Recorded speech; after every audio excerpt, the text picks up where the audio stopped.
प्रिय विद्यार्थियों, जैसा कि कल हम लोगों ने स्वर के विषय में पढ़ लिया था, आज जो हम चर्चा करने वाले हैं वो चर्चा का विषय होगा व्यंजन। व्यंजन के कुछ बेसिक्स मैंने आपको बता दिए थे कि व्यंजन में हमें क्या क्या पढ़ना है, वो सारी बातों का हम डिस्कशन करेंगे और इसी के साथ साथ कुछ महत्वपूर्ण तथ्य और भी हैं जिनके बारे में हम आप चर्चा कर लेते हैं। व्यंजन की शुरुआत करने से पहले हम व्यंजन के कुछ और बातों पर चर्चा करना चाहेंगे, जैसे कि व्यंजन क्या है। तो व्यंजन के संदर्भ में ये बात सदैव ध्यान रखिएगा कि बुक्स में या फिर पढ़ाते समय कभी कभी शिक्षक व्यंजन को पूरा लिख देता है। जैसे उसने लिखा ये पूरा, ये व्यंजन नहीं है, ये एक वर्ण है। व्यंजन होगा तब जब क के नीचे क्या लगेगा, हल चिन्ह लगेगा, तभी ये क्या कहलाएगा, व्यंजन कहलाएगा। व्यंजन का सही रूप ये है।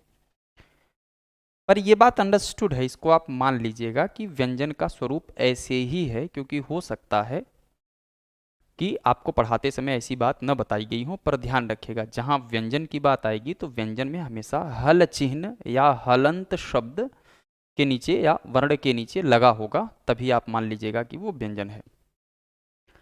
अब व्यंजन की शुरुआत करते हैं। सबसे पहले हम सामान्य आधार पर इसका बंटवारा करेंगे और सामान्य आधार पर व्यंजन के कुल कितने प्रकार हैं, यदि ऐसे सवाल आपसे पूछे जाएं तो आप बेहद सरलता से बता सकें। तो बात आती है व्यंजन की।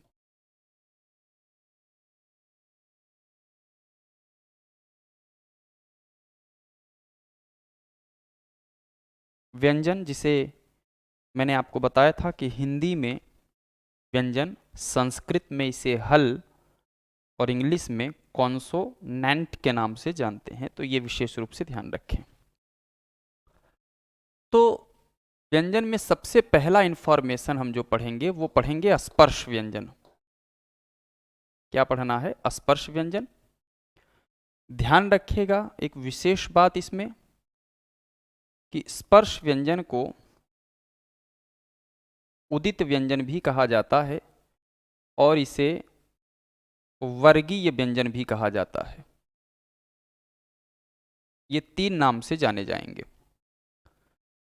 फिर उसके बाद जैसे ही इसको हम पढ़ लेंगे, फिर एक सवाल हमारे सामने अंतस्थ को लेकर के आएगा कि अंतस्थ व्यंजन क्या है।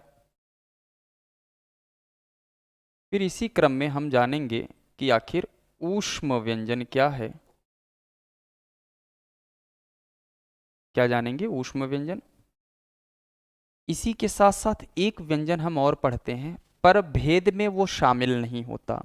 विशेष रूप से आपको ये ध्यान रखना है क्या, कि वो भेद में शामिल नहीं होगा, इसलिए हम इसका कलर अलग कर दे रहे हैं। ये विशेष रूप से ध्यान रखना है आपको।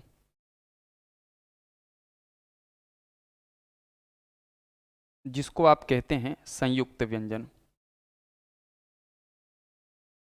इसको हम क्या कहते हैं? संयुक्त व्यंजन। सवाल ये है कि ये जो व्यंजन के भेद हैं, अगर आप भेद की बात करेगा तो आपको बेहद सरलता से उत्तर आप दे सकें कि व्यंजन के कुल भेद कितने हैं, तो उत्तर में आप बताएंगे तीन। तीन भेद कौन कौन से हैं? स्पर्श, स्पर्श को उदित संस्कृत में कहा जाता है, और वर्गीय व्यंजन भी है अंतस्थ, और तीसरा है ऊष्म। तो ये बात आपको विशेष रूप से ध्यान रखना है। सवाल ये है कि स्पर्श व्यंजन या वर्गीय व्यंजन क्या है। स्पर्श व्यंजन इसको इसलिए कहा गया, देखिए एक मानक मान लिया गया है, क्योंकि अगर किसी भी वर्ण को आप बोलेंगे, चाहे वो स्वर हो या व्यंजन हो, उसके लिए मुख के किसी न किसी अवयव या भाग का प्रयोग तो होगा ही, बिना उसके तो हो नहीं पाएगा। पर हिंदी के जो वैयाकरण हैं उनका ये मानना है कि ये जो स्पर्श व्यंजन है ये थोड़ा सा खास टेंडेंसी लेकर के उच्चरित होते हैं, जिस कारण हम इसे स्पर्श व्यंजन मानते हैं। तो क्या क्या वो पार्ट हैं? जैसे मुख के 5 महत्वपूर्ण भाग है। एक तो कंठ हो गया, एक तालु हो गया, माने जीभ के ठीक ऊपर, दांत के ठीक पीछे वाला हिस्सा, और तालु के और पीछे अगर आप जाएंगे तो उसे मूर्धा या मूर्धन्य कहा जाता है। एक तो आपका ओठ हो गया और एक दांत हो गया, ये 5 कुल हैं। तो कहते हैं कि ऐसे व्यंजन की सीरीज जिनको बोलते समय कंठ सबसे ज्यादा सहयोग प्रदान करता है। हालांकि मुख के सभी पार्ट सक्रिय होने चाहिए, चाहे वो आंशिक रूप से ही क्यों ना हो, चाहे वो बहुत कम ही क्यों ना हो, पर सक्रियता या उसका भाग लेना तो स्वाभाविक है, आपके उच्चारण में उनका योगदान है ही। पर कहते हैं कि जिसका योगदान ज्यादा होता है, हम ये मान लेते हैं कि वो व्यंजन वहां से बोला जा रहा है। तो कहते हैं कि व्यंजन ये जो हैं, ये मुख के विशेष भाग को अपने प्रयोग में ले आते हैं, जिसके कारण हमने इसको स्पर्श व्यंजन कहा। स्पर्श व्यंजन के संदर्भ में कहा गया कि ये मुख के किसी न किसी भाग को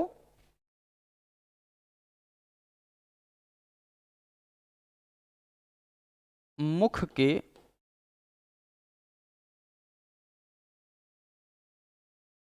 किसी न किसी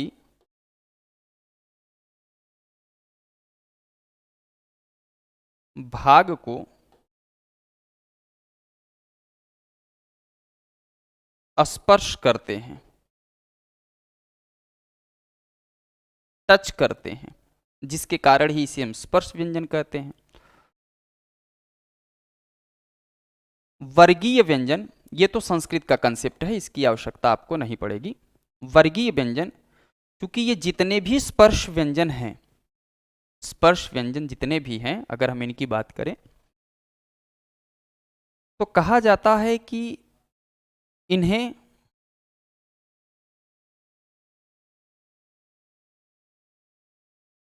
वर्गों में बांटा गया है।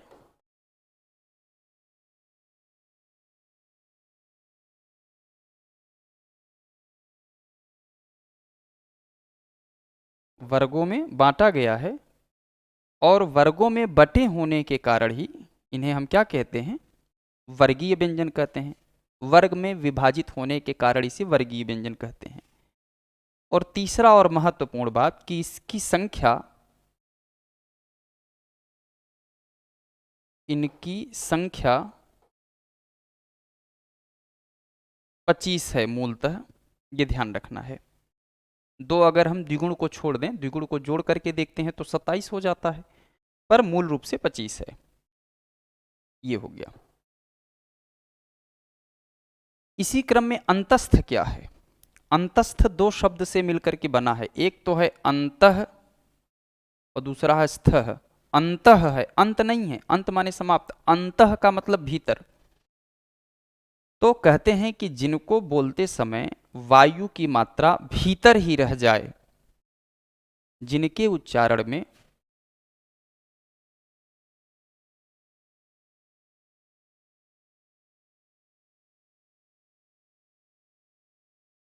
वायु मुख के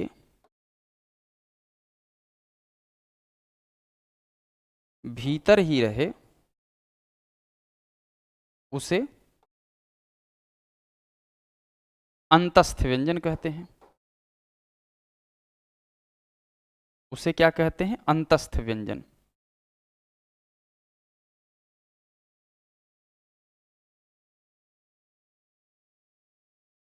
ये एक पहला इंफॉर्मेशन। दूसरा इंफॉर्मेशन, ध्यान रखिएगा कि अंतस्थ व्यंजनों को स्वर और व्यंजन के बीच की कड़ी भी कहा जाता है। ध्यान रखिएगा।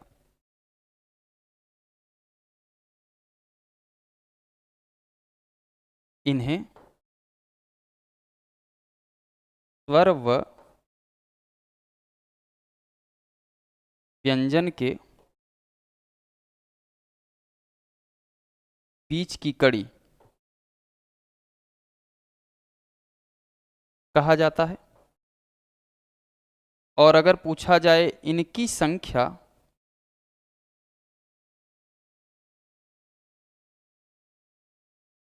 तो इनकी संख्या है 4। इनकी संख्या कितनी थी? 25। इनकी कितनी संख्या है? 4 है। स्वर और व्यंजन के बीच की कड़ी होने के नाते ही इन्हें अर्धस्वर भी कहा जाता है, ये बात ध्यान रखिएगा, ये आगे सेगमेंट में हम चर्चा करेंगे। ऊष्म के अगर संदर्भ में बात करें तो ऊष्म का मतलब होता है ऊष्मा, और ऊष्मा किसी भी घर्षण से या रगड़ से उत्पन्न होता है। तो कहते हैं कि जिनके उच्चारण में ऊष्मा उत्पन्न हो उसे ऊष्म व्यंजन कहते हैं।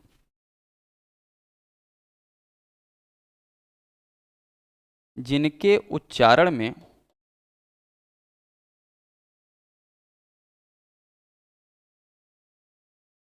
घर्षण या रगड़ के कारण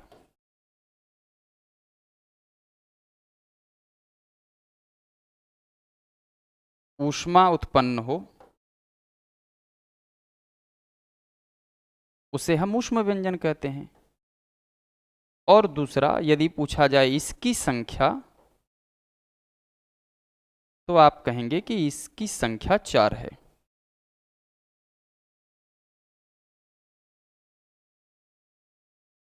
अब बात आती है संयुक्त की, कि संयुक्त के संदर्भ में हमको क्या जानना है। संयुक्त में कहा जाता है कि जब दो या दो से अधिक व्यंजन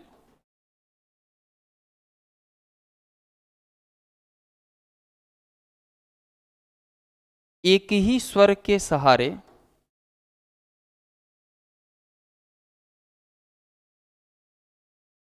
बोली जाए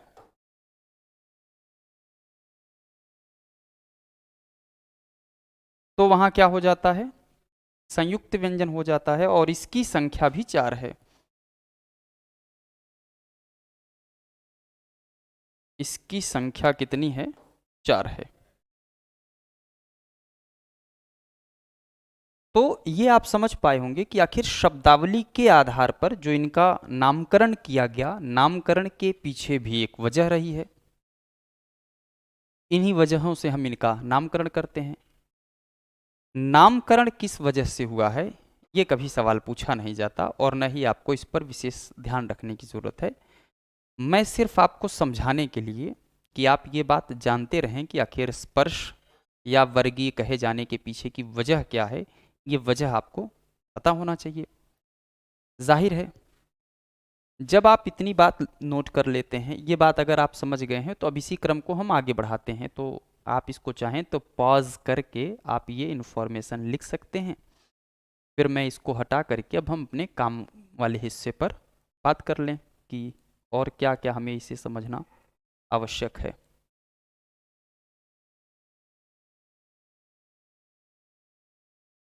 आइए अब बात करते हैं इंटरेस्टिंग इन्फॉर्मेशन की। तो इसको मैं डिलीट करने जा रहा हूँ, हटाने जा रहा हूँ, ध्यान रखिएगा। तो इसे आप नोट कर भी लिए होंगे तो बहुत अच्छी बात है।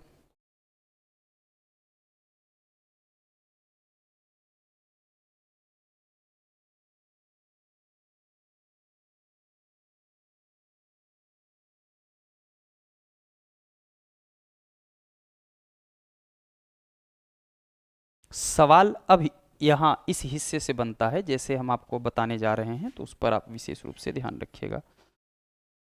क्या है पहला, कि स्पर्श व्यंजन, उदित व्यंजन या वर्गीय व्यंजन, इन सब की संख्या कितनी है। तो इसकी संख्या आपको बताई गई है 25, तो ये आपको ध्यान रखना है। इसकी संख्या बताई गई है 4, तो ये ध्यान रखना है। ऊष्म की संख्या बताई गई है 4, तो ये ध्यान रखना है। और संयुक्त की संख्या बताई गई है 4, तो ये ध्यान रखना है। स्पर्श व्यंजन में हम सबकी जो बात करने जा रहे हैं, हम क से लेकर के ज्ञ तक के वर्णों की बात कर रहे हैं, और इनके नीचे हलंत लगा होगा, यही व्यंजन होंगे। पर हम हलंत लगाएंगे नहीं, क्योंकि हलंत लगाने पर थोड़ा सा एक तो टाइम टेकन हो जाता है, दूसरा वो बड़ा मिक्सअप सा लगता है, कम स्पेस होता है, और उस पर लगाने में थोड़ी सी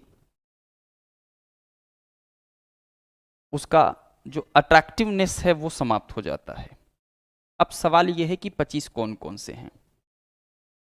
तो एक तो हो गया क, ख, ग, घ और ङ में इधर बिंदु होगा, नीचे बिंदु लग जाता है तो वो ड़ हो जाता है।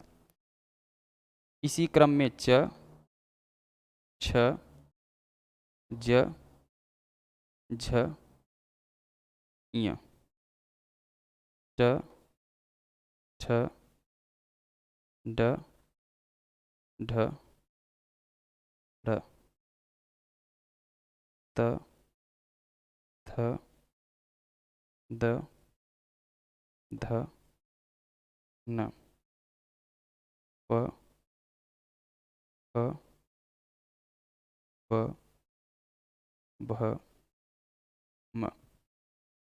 ये जो हैं इन्हें हम स्पर्श व्यंजन के नाम से जानते हैं। ये क से लेकर के ङ तक के जो सज्जन दिखाई दे रहे हैं आप बोल करके देखें, ये प्रैक्टिकली है कि क, ख, ग, घ, ङ में कंठ सबसे ज़्यादा सहयोग करता है। या कंठ पर आप हल्की सी उंगली रखिएगा, अब बोलिए क, क, क, आपको लगेगा कि एक खास किस्म का दबाव आपके कंठ पर पड़ रहा है। ज़्यादा तेज मत रखिएगा, पता चला आप रखने के चक्कर में परमानेंट रख दिए तो समस्या हो जाती है। तो इसका मतलब ये है कि ये पूरा क से लेकर के ङ तक का उच्चारण स्थान क्या हो जाएगा, हम वो बात लिख दे रहे हैं यहाँ, ये हो जाता है कंठ। इसका उच्चारण स्थान कंठ मान लिया गया। च वर्ग को बोलिए, बोलिए च, छ, ज, झ, ञ। अगर शुद्ध तरीके से बोलने का प्रयास करेंगे तो जीभ ऊपर जाकर के तालू से चिपक रही होगी। बहुत आराम से बोल करके देखिए, तनाव नहीं लेना है। च, छ, ज, छ, ञ। च, छ, जीभ ऊपर तालु से स्पर्श कर रही, इसीलिए इसे तालु या तालव्य व्यंजन के नाम से जानते हैं। तो हमने यहां लिख दिया तालव्य व्यंजन। त, अब देखिएगा मूर्धा। मूर्धा के मैंने व्यंजन के पहले जब स्वर पढ़ाया था तो मैंने दो लक्षण बताए थे। एक तो ये कि जीभ में एक खास किस्म का वाइब्रेशन होता है या जीभ पीछे की तरफ घूम जाती है। तो बोल करके देखिए ट, ठ, ड, ढ, ड़। एकदम पेशेंस के साथ, धैर्य के साथ आप बोलिए, आपको एकदम इंटरेस्टिंग लगेगा, आपको लगेगा कि एकदम सहज है, कहीं कोई समस्या नहीं है। ट, ट पर जीभ पीछे टर्न हो रही है, जबकि री में वाइब्रेशन होता था, री में वाइब्रेशन था इसलिए वो मूर्धा था। ट पीछे की तरफ टर्न कर रहा है, पीछे की तरफ जीभ मुड़ रही है, इसलिए ये मूर्धा है। तो इसे मूर्धन्य व्यंजन कहा जाएगा या मूर्धा।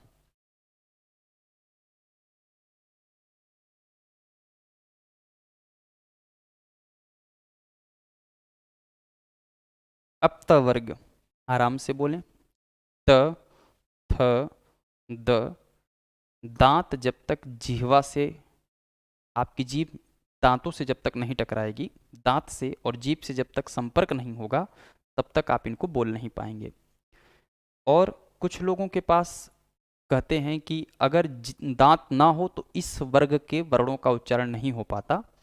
इसीलिए बच्चों में ये प्रक्रिया देखी जाती है कि जब उनके दांत नहीं होते हैं तो वो थोड़ा सा तुतलाते हैं।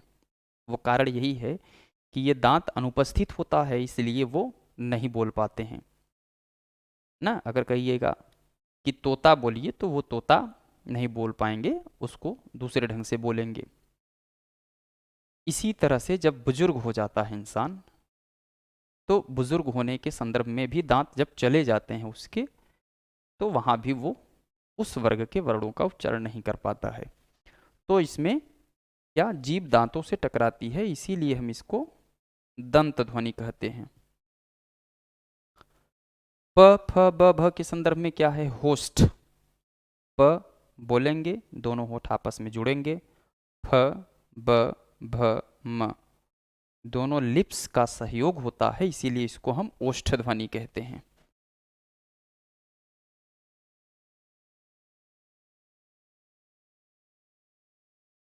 तो इस तरीके से आपने देखा कि क से लेकर के म तक के जितने भी वर्ण हैं कुल संख्या 25 है, और ये किसी खास जगह से उच्चरित होते हैं, उसका सहारा लेकर के, उसे स्पर्श करके, इसलिए हम इसको स्पर्श व्यंजन कहते हैं।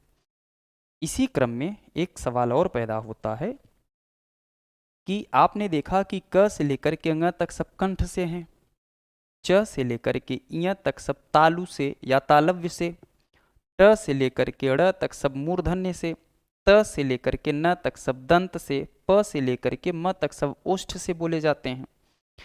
सवाल ये है कि इतना लंबा बोलना कि क ख ग घ ङ ये सब कंठ से हैं, विद्वानों ने क्या किया कि काम करते हैं, हम इसको फैमिली में डिवाइड कर लेते हैं और किसी एक को इस फैमिली का मुखिया गार्जियन बना देते हैं। तो उन्होंने निर्माण किया एक नया कंसेप्ट का, जिसे नाम दिया गया वर्ग। वर्ग बना, और हर सीरीज जो क से लेकर के ङ तक कंठ है, च से लेकर के ञ तक तालव्य है, हर एक सीरीज का जो पहला वर्ण है उसको उसका मुखिया बना दिया गया। अब कहा गया ये कि यदि आप क वर्ग कहते हैं तो इसका मतलब क से लेकर के ङ तक की सभी वर्णों को उसमें शामिल मान लिया जाएगा। यदि आप च वर्ग कहते हैं तो भी यही बात है, ट वर्ग कहते हैं तो यही बात है, त वर्ग कहते हैं तो यही बात है, प वर्ग कहते हैं तो भी यही बात है। यदि आपने प वर्ग कहा तो प से लेकर के म तक सभी शामिल हो जाएंगे, त वर्ग कह दिया तो त वर्ग में त से लेकर के न तक सभी शामिल हो जाएंगे। यहाँ एक बात विशेष रूप से आपको ध्यान रखने की आवश्यकता है, क्या? वर्गीय व्यंजन वर्गीय शब्द है और यहाँ वर्ग लिखा है, दोनों बात ध्यान रखिएगा। ये क्या है? वर्गीय है, जबकि ये क्या है? वर्ग है। तो दोनों में ध्यान रखना है कि यदि पूछा जाए वर्ग की संख्या कितनी है तो आप बताएंगे 5। क, च, ट, त और प ये वर्ग हैं। पर अगर वर्गीय व्यंजन की संख्या पूछेगा तो आप 25 बताएंगे। ये दोनों बात ध्यान रखिएगा, शब्दावली लगभग सेम है। थोड़ा सा अगर आपने ध्यान नहीं दिया तो ये सवाल गलत हो जाएंगे। तो इस तरीके से इसे, अब चूंकि ये यहाँ से स्पर्श करके बोले जाते थे, कंठ, तालु, मूर्धन्य, दंतोष्ठ, जिसके कारण इनका नाम स्पर्श पड़ा। वर्गीय व्यंजन के संदर्भ में क्योंकि ये वर्गों की मदद से बोले जाते थे, इन्हें वर्गीय कहा गया। एक छोटा सा होमवर्क दे रहे हैं, आप इसको पूरा भी कर लीजिएगा, हो जाए तो ठीक है, नहीं भी होगा तो कहीं तनाव नहीं लेना है, कि आखिर उदित उदित व्यंजन कहने के पीछे इसकी कौन सी वजह रही होगी, ये आपको विशेष रूप से चयन करना है।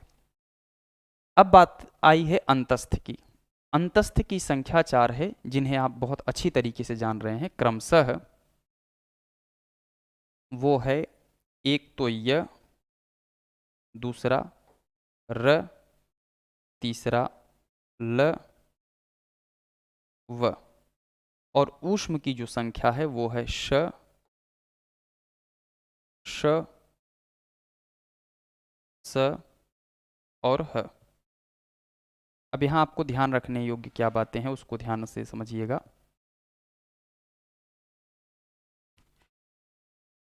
देखिए, इनको अभी तक बचपन में आप शरीफा वाला स पढ़ते थे, इसको पेट फरवा स बोलते थे, या षटकोण वाला, इसको सरौता वाला। ये सिर्फ LKG, UKG, क्लास 1 और 2 के बच्चों को सरलता से समझाने के लिए कि ज्ञात से अज्ञात की ओर उनको फल दिखा दिया गया। ये शरीफा है, शरीफा को बोलते समय जो श शब्द का इस्तेमाल करते हैं वो ये है। इस तरह की संकल्पना बच्चों में क्या करें कि आसानी से हम डिप्लॉयड कर सकें, उनके मस्तिष्क में ये बात आसानी से सेट कर सकें। पर एक्चुअल में इसको बोलते समय शुद्ध रूप से आपकी जिह्वा तालू पर जाकर के चिपक जाती है, तभी सीटी जैसी आवाज भी आती है। श श शुद्ध बोलना है तो यही एक तरीका है, श। तो इसे तालव्य, इसका नाम ही है क्या? तालव्य स। ध्यान रखिएगा, इसको बोलते हैं तालव्य स।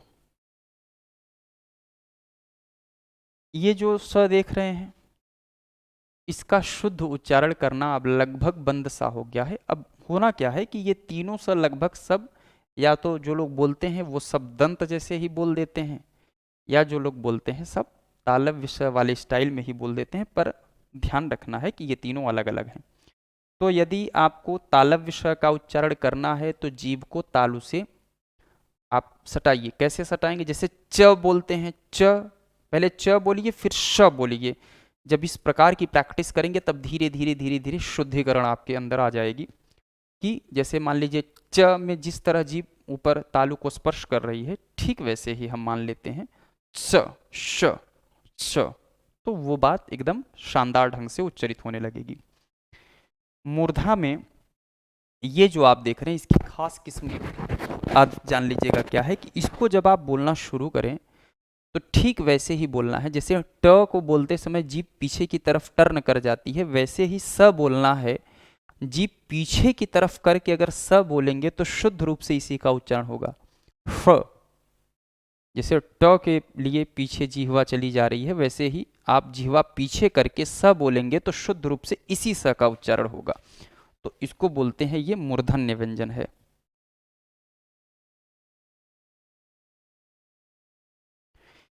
इसको स, नॉर्मली स बोलते समय जीभ दांतों से टकराती है, इसीलिए इसको बोला जाता है दंत।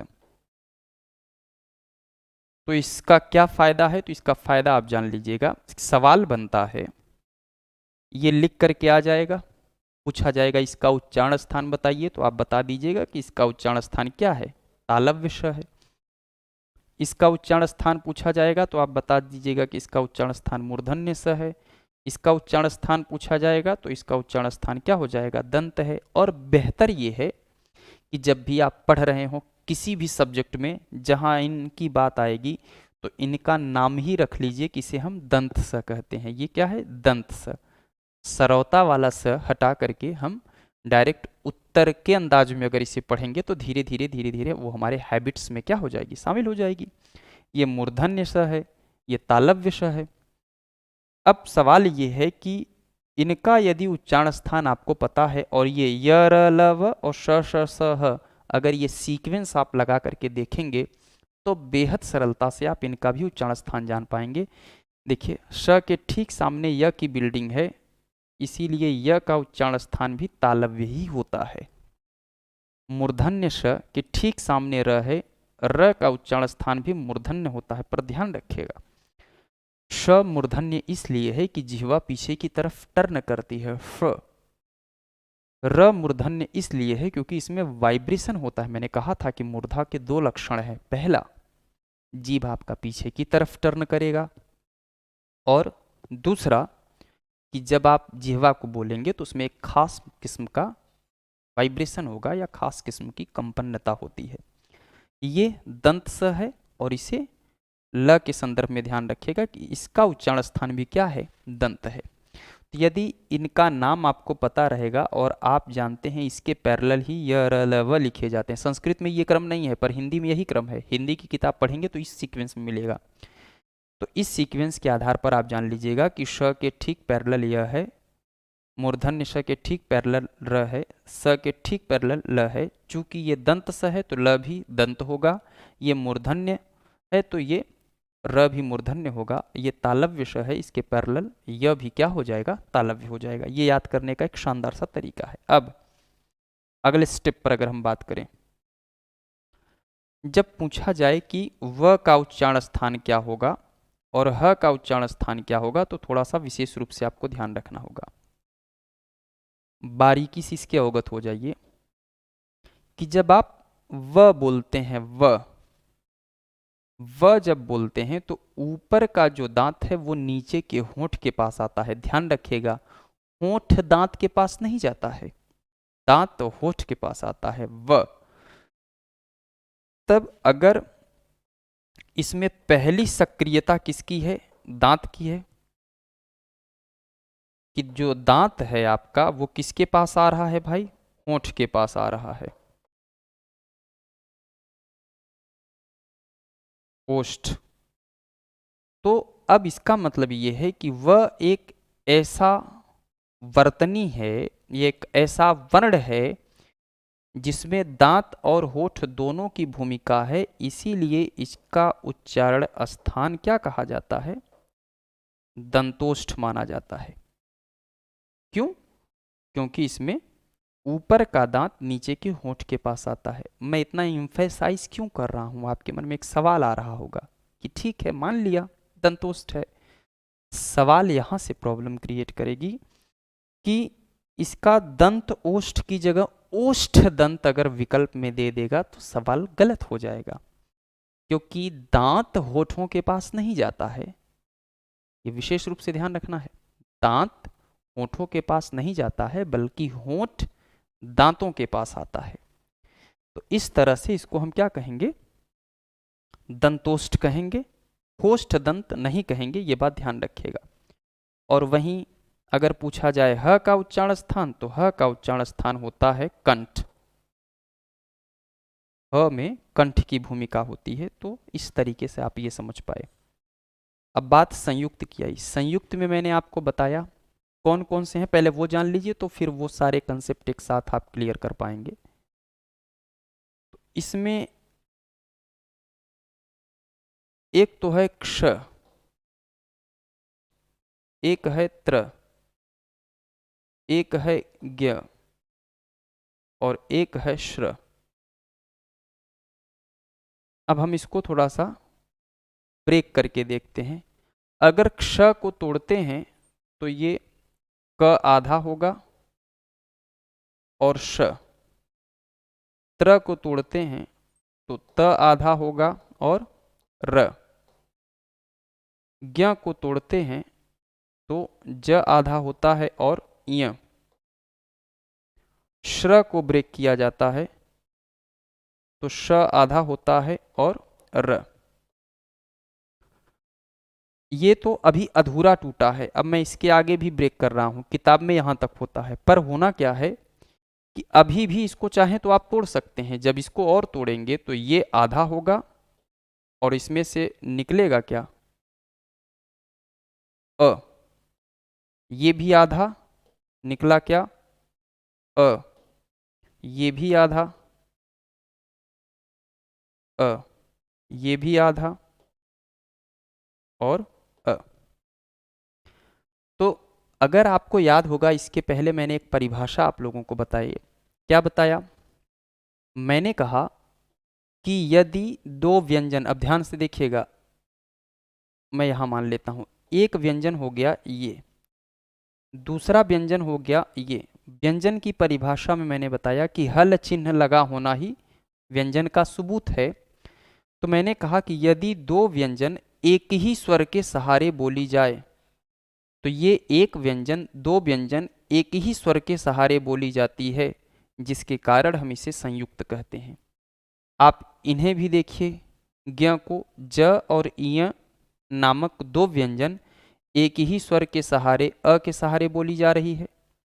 त्र में त है व्यंजन, र है व्यंजन, क्योंकि दोनों के नीचे हलंत है और दोनों किसके सहारे बोली जा रही हैं? अ के सहारे। क और श दोनों व्यंजन है और दोनों किसके सहारे? अ के सहारे।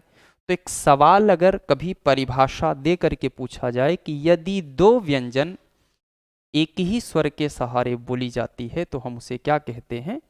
तो एकदम सरलता से आप बता सकें कि सर इसे हम संयुक्त व्यंजन कहते हैं, क्योंकि ये जुड़कर आते हैं। अब इन्हीं संयुक्त व्यंजनों में एक सवाल पूछा जाता है शब्दकोश। शब्दकोश क्रम व्यवस्था। तो ये हम लास्ट में आपको बताएंगे कि किस तरीके से शब्दकोश में लगाते हैं। सवाल ऐसे आते हैं, 4 शब्द दे दिए जाएंगे और आपसे कहे, ये पूछा जाएगा कि इसका सीक्वेंस लगा करके बताइए कि अगर हम इसको सीक्वेंस में रखें तो किसके बाद क्या रखा जाएगा, ऐसा एक सवाल बनेगा। तो बेहद सरलता से आप उसे कर पाएं या जान पाएं, ये बहुत महत्वपूर्ण है। तो अगर ये बात आप समझ गए हो तो मैं इसको हटा करके अब इसके अगले वाले हिस्से पर हम चलें।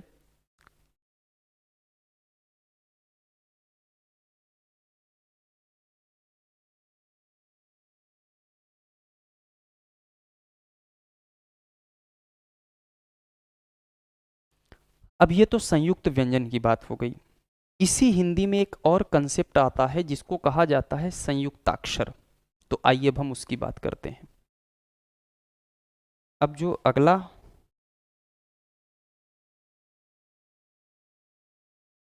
कंसेप्ट है उसको बोलते हैं संयुक्ताक्षर।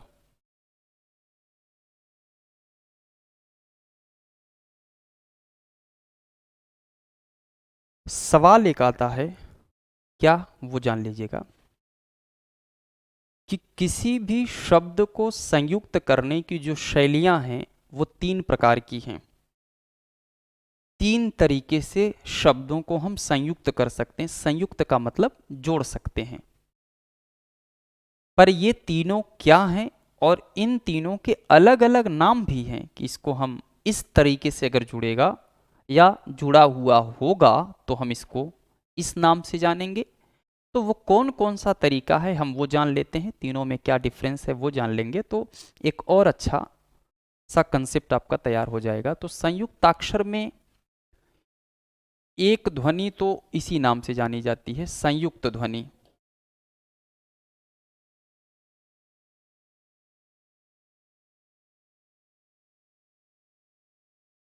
और एक कंसेप्ट आपका है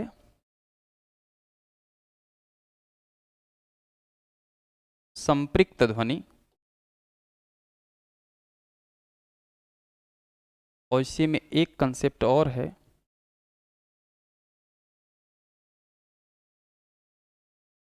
द्वित्व या फिर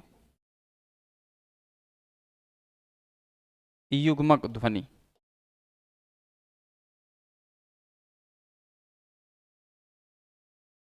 इन सब में या इन तीनों हिस्से में जिन्हें हम बांट करके देख रहे हैं, इन तीनों हिस्से में जब हम शब्दों को संयुक्त करते हैं, वर्ण आपस में जोड़े जाते हैं तो अलग अलग क्रम से जोड़े जाते हैं और इसी अलग अलग क्रम व्यवस्था के नाते या के कारण ही हम इनका नाम इस तरीके से विभाजित करके पढ़ते हैं। तो सबसे पहले हम इनके परिभाषा लिखा दे रहे हैं कि जब कभी भी परिभाषा आपसे पूछी जाए तो आप ये समझ पाएं। पर परिभाषा को हम थोड़ा सा एक्सप्लेन कर देंगे कि ये वजह क्यों है, तो वो बात बेहद सरलता से समझ में आ पाएंगी। कभी कभी क्या होता है कि हम परिभाषा पढ़ करके हम उसके उदाहरण को समझते हैं, और कभी कभी क्या होता है कि यदि उदाहरण को हम अच्छे से समझ लेते हैं तो हमको परिभाषा सरलता से याद हो जाती है। ये दोनों बात क्या है, ये एक दूसरे के लिए कॉम्प्लीमेंट्री बन जाते हैं। तो अगर हम बात करें संयुक्त ध्वनि की तो इसके संदर्भ में कहा जाता है कि जब दो या दो से अधिक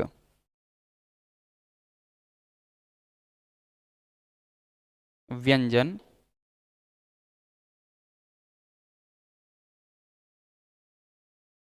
एक ही स्वर के सहारे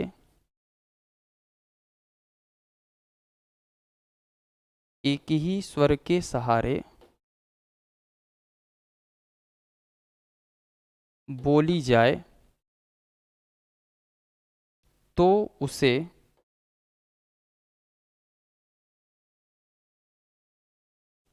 संयुक्त ध्वनि कहते हैं। तो उसे संयुक्त ध्वनि कहते हैं। जबकि संपृक्त में कहा गया कि यदि एक व्यंजन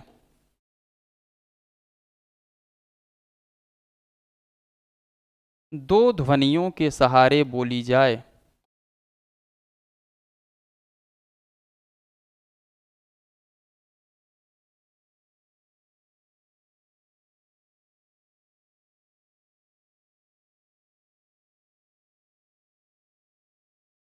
तो उसे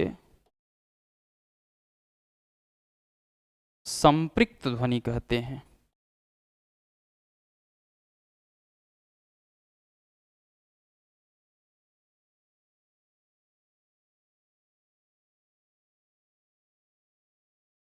और वहीं द्वित्व में कहा जाता है जब एक ही ध्वनि का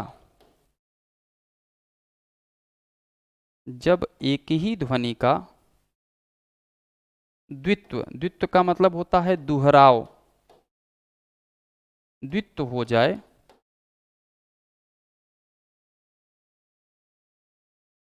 तो उसे द्वित्व या युग्मक ध्वनि कहते हैं।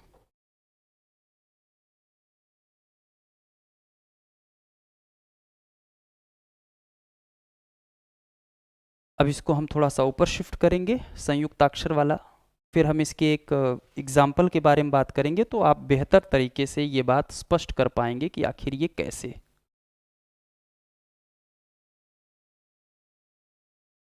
ध्यान से समझिएगा, मैं एक एक उदाहरण ले रहा हूं जिससे मैं सरलता से आपको बता पाऊं।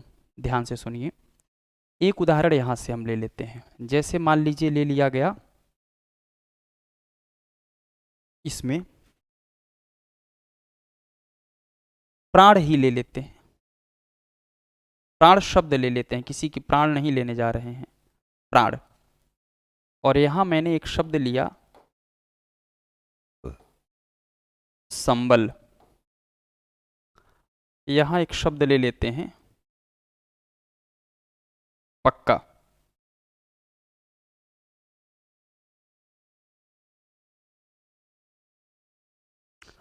ये तीन शब्दावली आपके सामने हैं। इनको सबसे पहले हम वर्ण में विभाजित कर दें ना, इसका वर्ण विन्यास कर दिया जाए।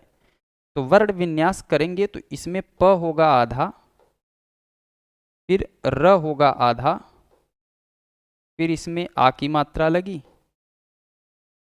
फिर ण होगा आधा, और फिर आ गया अ। ये हो जाएगा प्राण, प्राण। और संबल के संदर्भ में स आधा में आ गया अ, फिर आ गया म, फिर आ गया ब, फिर आ गया अ, फिर आ गया ल और अ। ये स बन गया, ये आधा म, फिर ये ब पूरा बन गया, ल बन गया। और पक्का शब्द को अगर हम देखें तो ये बना प के बाद अ, फिर क, फिर क और आ। अब ध्यान से समझिएगा, मैंने कहा जब दो या दो से अधिक व्यंजन एक ही स्वर के सहारे, तो ध्यान रखिएगा, एक व्यंजन हो गया प और दूसरा व्यंजन हो गया र, जब दो या तो मिनिमम दो हो या दो से अधिक व्यंजन जब एक स्वर के सहारे, माने ये दोनों व्यंजन एक ही स्वर के सहारे अर्थात आ के सहारे बोले जा रहे हैं, तो इसका मतलब ये है कि ये जो प्राण शब्द है ये किस ध्वनि के अंतर्गत आएगा? संयुक्त ध्वनि के अंतर्गत आएगा। पर कहा गया है जब एक व्यंजन दो ध्वनियों के सहारे बोली जाए। यहां एक व्यंजन हम मान लेते हैं म, ठीक। अब ये दो ध्वनियां कौन कौन सी हैं?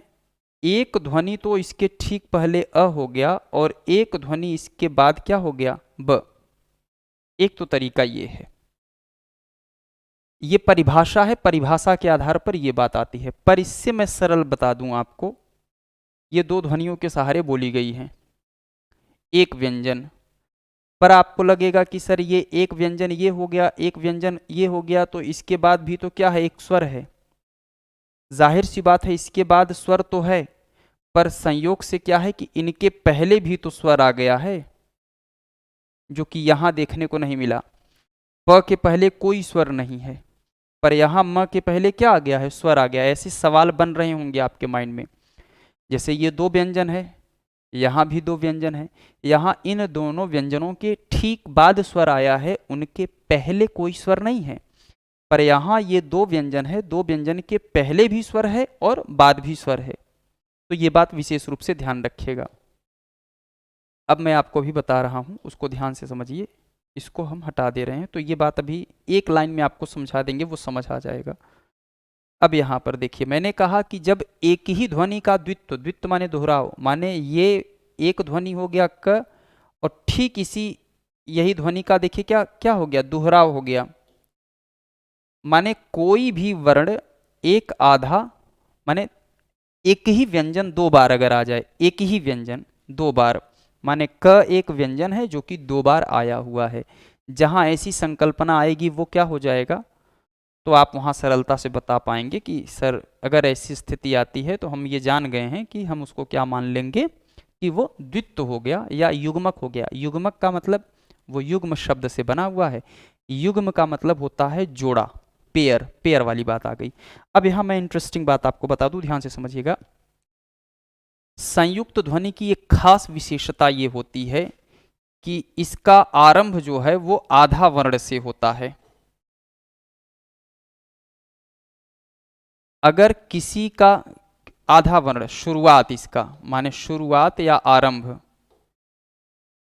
जिन शब्दों की शुरुआत आधा वर्ण से हो, ध्यान रखिएगा वो हमेशा संयुक्त ध्वनि ही होंगे, पर इसकी शुरुआत हमेशा पूरे वर्ण से होती है।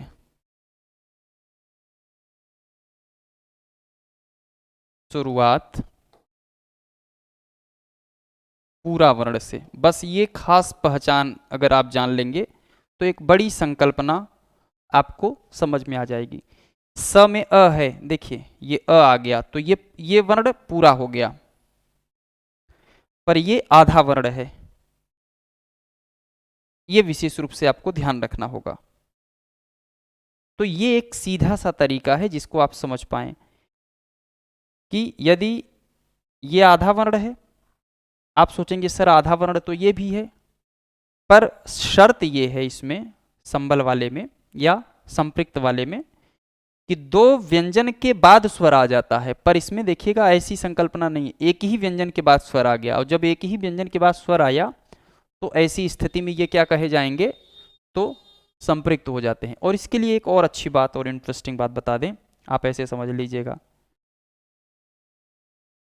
कि जहां कहीं दिक्कत आ रही हो आपको, वहां एक बात ध्यान रखिएगा, एक व्यंजन ये हो गया, एक व्यंजन ये हो गया, ये दो व्यंजन हुए। अगर कहीं दो व्यंजन हो और ये जो दोनों व्यंजन आपको दिख रहे हैं, यदि दोनों व्यंजन इस व्यंजन के बाद और इन व्यंजन के ठीक पहले अगर दोनों तरफ स्वर हों, तो हमेशा वो संपृक्त ध्वनि में होगा, ये ध्यान रखिएगा। दो व्यंजन हो, केवल उनके बाद अगर स्वर आएगा तो संयुक्त होगा, दो व्यंजन हो उनके बाद स्वर हो पर अगर उसके पहले भी स्वर हो, तो ऐसी स्थिति में हम उसको क्या कहेंगे, संपृक्त कहेंगे। और यहां वाले सीरीज में आप ये देखेंगे, पक्का जो दिया गया है उसका क्या मतलब है कि जब किसी भी ध्वनि का रिपीटेशन हो जाए तो ऐसी स्थिति में हम क्या कहेंगे कि उसको मान लेंगे कि वो द्वित्व या युग्मक है। अब हम कुछ और एग्जाम्पल लिखा दे रहे हैं, उसको ध्यान रखिएगा कि इन्हीं में से कोई ना कोई एक एग्जाम्पल आएगा। संपृक्त का तो आप जान ही रहे हैं, संपृक्त में जब भी आता है तो संबल ही आता है। इसके अतिरिक्त कुछ हम सेलेक्टेड शब्दावली लिखा दे रहे हैं, ध्यान रखिएगा। जैसे मान लीजिए, नोट कर लीजिएगा, एक तो जैसे मान लीजिए हो गया प्राण, जैसे हो गया व्रत, ये आधे वर्ण से इसकी शुरुआत ही है। जैसे एक शब्द आया म्लान, एक शब्द आया क्लांत, एक शब्द आया ग्लानि, इन सब की शुरुआत जो है आधे वर्ण से हुई है, तो ये हो जाएगा।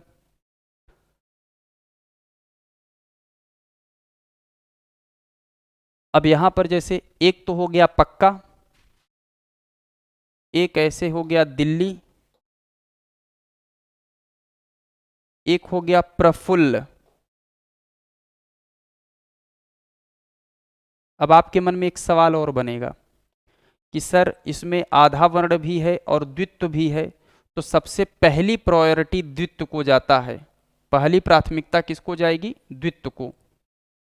अगर मान लीजिए कि जिसमें वो पहला और दूसरा रूल दोनों लागू हों, तो सबसे पहली प्रायोरिटी किसको देंगे आप? द्वित्व को देंगे, क्योंकि वहां वही बात हाईलाइटेड होती है। ऐसे ही एक शब्द आ जाएगा आपके लिए अक्षुण।